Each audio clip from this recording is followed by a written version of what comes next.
wacu w'uyu munsi aratangira atwibwira. Murakoze, banyita Ishimwe Patrick. Sobanukirwa nk'abantu tutari abasilamu icyo witwa shahudu ni igiki? Shahadu ni ukuvuga ngo isobanura umukristo nyawe. Iyo umaje kwinjiramo neza, umaje kubivuga, icyisilamu ni icyarabu. Ni icyarabu mu rurimi rusange rwa isilamu. Nicyo bita shahadu. Nicyo bita shahadu. Nuko baba kwise Isa. Isa bigasobanura Ishimwe Patrick.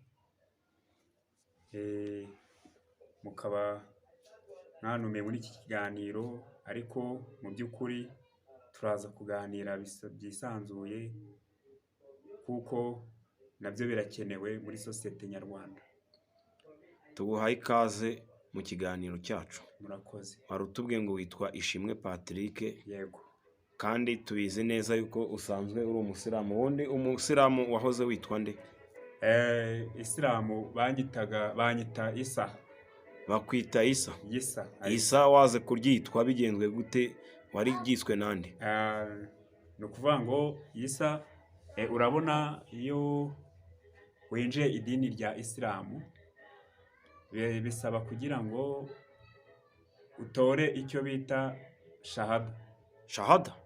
Shahada. Shahada ni ibiki? Ni ukuvuga ngo iyo ujya kwinjira utora shahadu kugira ngo bakwite iryo zina, winjire mu muryango. Ntabwo dusobanukirwa nk'abantu tutari abasilamu icyo witwa shahudu ni igiki? Shahadu ni ukuvuga ngo isobanura umukristo nyawe. Iyo umaje kwinjiramo neza, umaje kubivuga, icyisilamu ni icyarabu. Ni icyarabu mu rurimi rusange rwa isilamu. Nicyo bita shahadu. Nicyo bita shahadu. Nuko baba kwise Isa. Isa bigasobanura Yesu.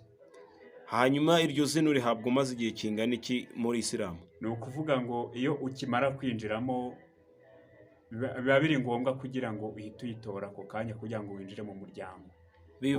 Bivuze ngo umuntu uje gusengera muri isilamu niyo yamara iminsi 2 ahita ahabwa shahada? Ni ako kanya rwose, kuko uba wemera nk'umuntu.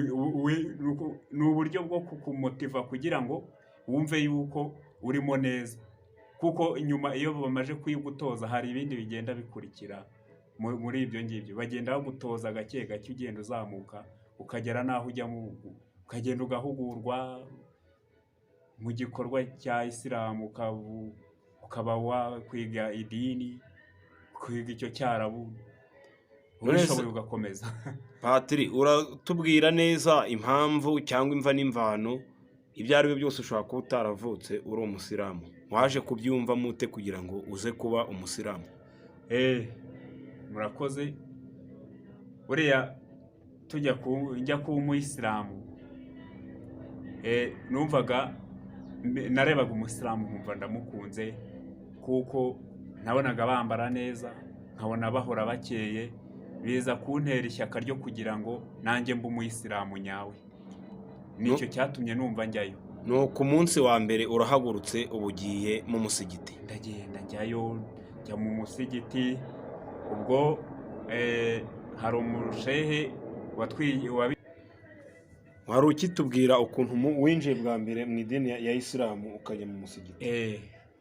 Hari umushehe wigishaga. Ubwo naragiye ndamusanga, ndamubwira ni nanjye nje kuba umuyisilamu. Ati ni karibu. Ndagenda ndinjira. Ubwo nkimara kwinjira baranyakira, baransomera, ndumva. Hari ibyo basoma ugasubiramo. Hari ibyo bakuvuga ngo ashahadu an la ilaha illallah, bisobanura ngo njye ndahamya ko nta yindi mana ikwiye gusengwa mu kuri uretse Allah subhanahu wa ta'ala n'intumwa y'Imana Muhammad sallallahu alaihi wasallam n'abasangirangendo biwe. Ibyo bintu iyo umaje kubimutiva mu mutwe wawe ukumva ko bikurimo neza, uhita uba umuyisilamu nyawe, wumva wemeye Imana yabo. uhinduka umunyedini uba uhindutse umunyedini wa isilamu. wa isilamu. Noneho ubwo iyo birangiye bagenda kwigisha Korani gatoya, ubwo bikageraho baguha amahugurwa, ukagenda ukayajyamo ukiga icyarabu, ukiga idini. None se aho winjiriye muri isilamu, Yego. aho winjiriye muri isilamu ni igiki waje kubonayo kidasanzwe? Nuko uratukomeza utubwire ikintu waje kubona kidasanzwe muri idini ya isilamu. Ikidasanzwe nkigeramo, uburyo basenga nicyo kintu cyantangaje, si no kuntangaza kuko cyaranantunguye. Numvaga ko basenga nk'abandi, nk'idini rya Gatolika cyangwa se idini rya ADEPR, ariko nasanze bitandukanye. Ni ukuvuga ngo gusenga kwabo bisaba kugira ngo ube wejejwe. Kwezwa ni ukuvuga ngo ni ukuba ufite isuku ahantu hose, Wisukuye hose wisukuye ahantu hose, nta mwanda ntaki, wumva ko urimo neza mbere yuko winjira mu musigiti. mbere y'uko uri mu musigiti. Kwinjira ni ukubanza ugatawaza. Icyo bita gutawaza ni ukoga. Bafite ukuntu babigenza, ukaba wakoga impande zose, mbese ntugire n'ahantu usiga mu rugingo, ku buryo wumva ko uri smart. None se ku bigendanye n'idini ya kisilamu, ko njya nkunda kubabona basenga ngo inshuro 10 ku munsi, waba waragiyemo ukabishobora? Inshuro 10 ku munsi, inshuro 10 ku munsi ni ukuvuga ngo 10 ku munsi ntago zigeramo, kuko nkurikije uko twabigenzaga, hari rayishari, hari azuhuri, hari na nazari, hari ni ibintu bigiye bikurikiranye utapfa gusobanukirwa nk'umuntu utari winjiramo. Byasaba kugira ngo nawe yumva yuko nyine yumva ko ashaka kuba yakwinjira mu idini, nawe yajyamo nta kibazo, ntago aba ahejwe, kuko ririgisha pe, ririgishwa abantu bagafashwa, biremera. Ariko nanone ikintu cyaje kuntangaza ni uburyo basenga bubamye, ugahaguruka ukongera ugapfukama, ugasutarara. Ibyo byarangoraga cyane. None se n'abadamu baho nabo baba bagenda bubama, bongera bahuguruka, bongera bicara? Nabo niko babigenza, kugira ngo uzazane kariya kantu ko ku gahanga Patrick, bayita sidija. Sidija, kugira ngo uzayizane buriya byaba ukubise nk'agahanga hasi inshuro zindi. Ukubita agahanga hasi ni ukuvuga ngo ntabwo ari ugukubita agahanga hasi, ugenda gake. Ugenda gake. Ni ukuvuga ngo ubundi tuvuge iyo uhoza ikintu uruhande rumwe ukagihoza ahantu hamwe, n'ubundi hantu byanze bikunze harahinduka. Niyo mpamvu rero ujya kubona ukabona habaye umukara, ubundi hatangira kuza hasa n'ahantu hakuduka, ukabona habaye umukara. Ariko mu buzima busanzwe ntabwo ari ukuvuga ngo ni ugukubita agahanga hasi. Oya, ni uburyo bwo gusara. Ni uburyo bwo gusara, ubasha kwegera Imana. Ni iki se ubona nk'abantu bakunda ibintu tujya tubona amadini nk'ay'abarokore, abadive n'abandi, habamo inanga, abantu iyo banezerewe barizihirwa bakabyina n'imiziki. Muri isilamu iyo abantu banezerewe bakora iki?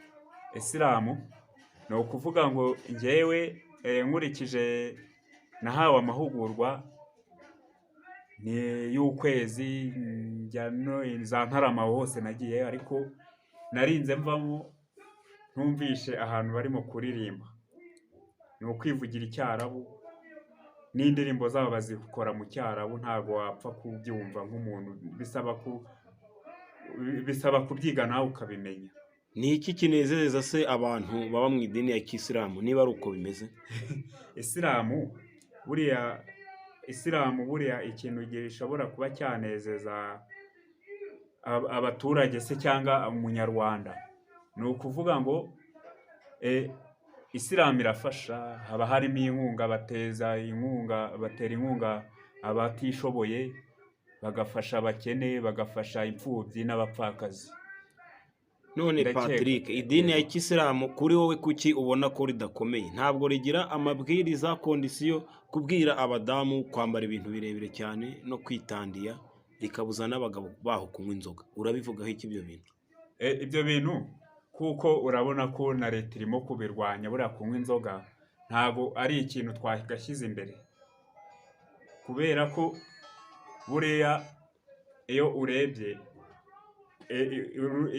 iri terambere turimo kugeramo ntabwo ari icyo gushyira imbere yo kugira ngo tunywe inzoga, ahubwo ni ukureba icyambere ni ukureba muri wowe ukavuga ati ese iterambere mfite ni irihe, ese ukavuga ngo icyo nshaka kugeraho ni iki. Ni ukuvuga ngo rero iyo icyo kintu ukishyizemo mu mutwe wawe, hari byinshi ugenda uzamura. Nimba ubyutse wigira mu kabari, uyu munsi ukoreye ibihumbi 10 cyangwa se 5, ufite umuryango, ufite abana muri rusange, wagahahiye urugo, uragiye uranyweye, urayamaze, uratashye. Ni ukuvuga ngo wagahahiye umugore, nakubaza uramubwira ati reka nta kintu mfite, kandi wakoze. Ni ukuvuga ngo ntabwo uba urimo gutera imbere, uri gusubira inyuma. Ni ukuvuga ngo rero iyo ushaka kugira ngo muri rusange isilamu ibatoza kugira ngo biteze imbere, batere imbere. Ni ukuvuga ngo buriya ikintu nabikundiye, ubundi hari umuzungu wazaga akaza akaduha nk'impano, ni imfashanyo niko navuga, ukabaha amafaranga, akavuga ati mugende mwiteze imbere, mbese bakazaza no kureba icyo mwagezeho. Ndumva icyo kintu cyarashobokaga kugira ngo n'umunyarwanda uwo ari wese abe yakwiyumvamo yuko afite iterambere muri rusange. Hanyuma Patrick, abakobwa baho ntabwo baba babangamirwa no kwambara biriya bintu birebire, cyane ko abo tubona hanze basigaye bambara utuntu duciye mu buryo bwo kugira ngo bakurure abasore. Ho bigenda gute kugira ngo barambagizwe? Urakoze. Ni ukuvuga ngo umukobwa wo muri isilamu aba yarigishijwe bihagije, kuvuga ngo yajya kwambara, ubundi iriya myenda yita mpenebanukwe. Ni uko bajya bavuga, ariko mu muco nyarwanda ndakeka ibyo ngibyo birimo kugenda bicika. Ubundi umukobwa ni uwambaye akikwiza, kugenda wambaye ubusa buri wese akureba uko uteye ntabwo ari byiza muri sosiyete nyarwanda, cyane ko n'idini ya kisilamu itabyemera.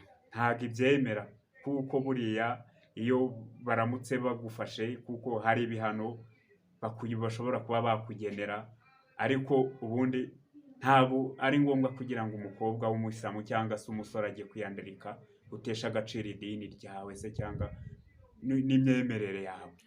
Mwe nk'abantu bageze mu idini cya isilamu, icyo bita haramu muri isilamu ni ijambo rikomeye cyane, rivuga ibintu byinshi cyane. Yego. Ariko haramu ni ibintu byose bizira. Bisobanuye iki ijambo haramu muri isilamu? Ubundi ikintu tuvuga kiri haramu ni ikintu kidafite ubuzo, kitujuje ubuziranenge. Ni ukuvuga ngo haramu, buriya nta musilamu wemerewe kurya ingurube. Tugomba kurya ikintu kiri harare, n'inka ntabwo nshobora kuba naza ngo nyiryeho ntazi uburyo yabazwe, ntabwo mbyemerewe. N'ihene ni uko, ntabwo wapi. Ni ukuvuga ngo bisaba kugira ngo ibe yabazwe neza, babe bayibaze ifite isuku. Ugiye ahantu umuntu akakugura burushete cyangwa inkoko, ntabwo ushobora kubirya Patrick? Muri rusange, usibye ko buriya abantu bagira amarangamutima atandukanye, ariko njye nkurikije uko mbyumva n'uko mbitekereza, ni ukuvuga ngo buriya nta muyisilamu wagapfuye kurya ibyo abonye. Umusilamu nyamusilamu. Bitewe n'icyo atekereza muri we, nk'umuntu wumva yuko afite imani muri we. Imani ni igiki Patrick? Ni ukuvuga ngo imani ni ukuba wujuje icyo isilamu igusaba. icyo isilamu igusaba.